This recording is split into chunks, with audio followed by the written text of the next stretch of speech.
Magandang araw mga kabalisong, mamay ho. May share ho sa inyong isang balisong na nakaswerte ho tayo, nakakuha tayo ng isang imported na balisong through one of the pages sa FB groups under ho ng Knife Collector Philippines. Ari ho ay na-refer sa atin ng ating isang blade brother na si Don Don Dimpas. Ay di atin hong pinrosigit, nakausap naman ho natin yung speaker friend na rin na ngayon si Julius Cesarias. Sila ho yung dalawang tao na gusto kong pasalamatan para makakuha ho tayo ng isang vintage na Sweden balisong. Ari ho ay taong 1944 according ho dun sa aking basic research. May magkapatid ho na ang ngalan baga ay si Josta at si Olof Johansen ng Sweden ay nagtayo sila ng isang maliit na paggawaan ng balisong para gawang dyan din sa atin sa Batangas na ang ginagamit nila ay mga folded metals pa rin nung araw. So 1944 nila itinayo yung kumpanya na tinawag nilang Kinu Fabriken. Sa English, ang ibig sabihin daw ay knife factory. So for several years they've been doing pocket knives, but in the year 1950 1950 ang nakalagay dun sa research ko. Parang nag-enhance sila ng production system nila at ng design na kung saan yung mga folded metals hindi na ho nila ipinagpatuloy at bumili sila ng die-cast machine. As a result of their production improvement, yun, kumita at gumaling or nakapag-market na sila ng kanilang mga balisong na ginagawa. At isa nga ho ito, may mas matanda ho dito nung mga early 40s to early 50s. Parang black ho yung nun eh. Tapos parang may can opener pa yung kanilang So itong nakita natin ito through the picker friend and through Don Don Dimpas, mga mid-50s na ho ito. I-walkthrough ko lang ho kayo dun sa kadetalyehan at anong pinag-iba nito kumpara sa ating mga balisong Batangas. So, providing features like this gives us more or less a general idea of the other balisongs that are being made across the globe. So, ito yung mga features po nila. Ang scales po nila, ang ginagamit nila, ang tawag nila ay celluloid. So sa madalit sabi, sa simple terms, in layman terms, plastic ika nga Tapos all other materials na ginagamit nila ay stainless na. Stainless, ang term nila sa stainless na ginagamit nila ay high alloy and hyper duplex stainless steel materials. Mas magaan ho ito kumpara sa natin, sa balisong natin. Kung ikukumpara ka sa mga collection ko, kasing gaan ho rin noong nung ginawa namin ng Manong Tony Kapul. Pero ang ginamit ho naming bahayan doon ay molde na aluminum alloy. Ari naman ho ay parang high grade na stainless steel.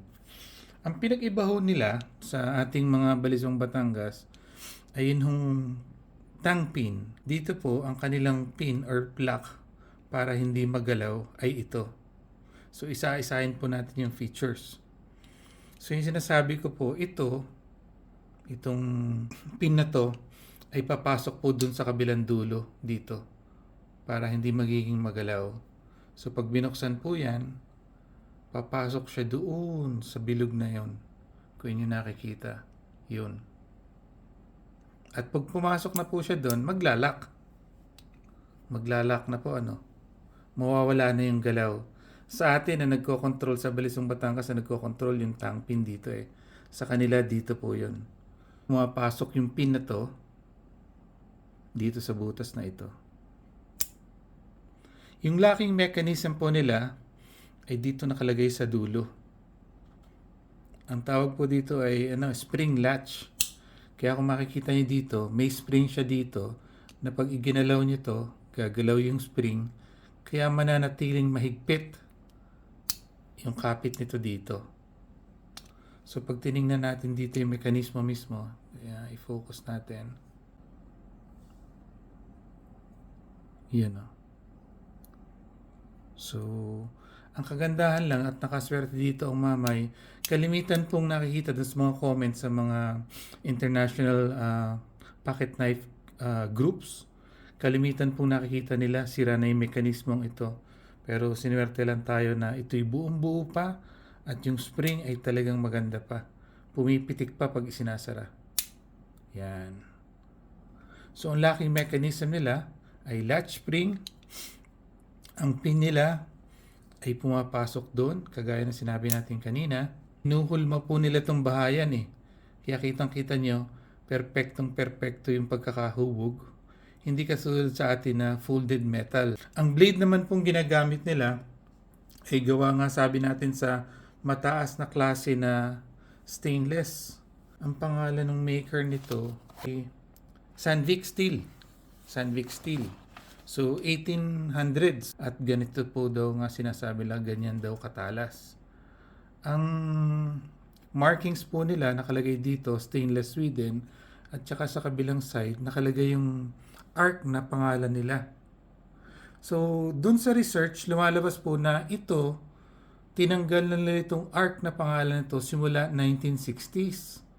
So, yun po yung from a provenance standpoint, doon natin masasabi na this balisong was made in the 1950s.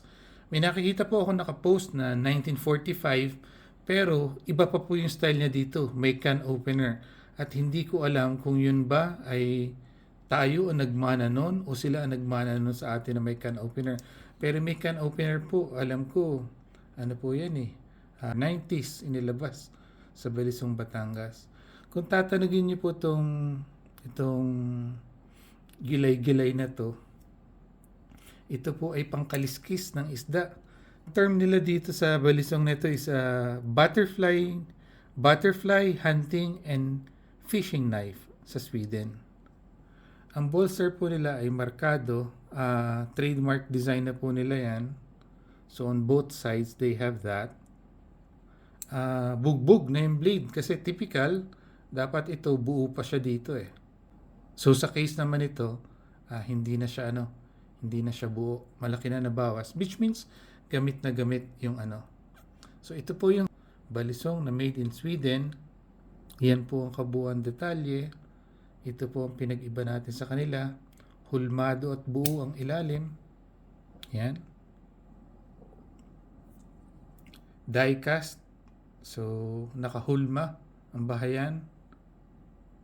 Ang kapit nila ay celluloid or plastic, acrylic. At ang blade nila ay gawa sa kilalang stainless steel maker sa Sweden. Ang pangalan uli ay Sandvik Steel. It was formed in 1892. Ayan, ito po naswertehan ng Mamay. Gusto ko lang i-share sa inyo para magkameron kayo ng idea sa mga ibang o vintage balisongs na gawa naman sa ibang bansa. At nawa ito'y mapagpulutang aral ng ating mga balisong makers dyan sa atin sa Taal, Batangas. Kung meron man silang mapupulot. Pero makikita ko lang dito may papagmalaki ng balisong nito, yung kalidad. Yung kalidad ng pagkakagawa. Kasi kung isipin nyo kung 1950s pa to, pero tumatagal ang mga pins, tumatagal ang mga locking mechanism, maganda po ang pagkakagawa. So sana po natuwa kayo dito sa maliit na sharing ng Mamay sa konting research na aming nagawa. Sana ay nagkameron kayo ng appreciation sa mga ibang balisong na hindi gawa dito sa ating bansa. Maraming pong salamat. Yun lamang po.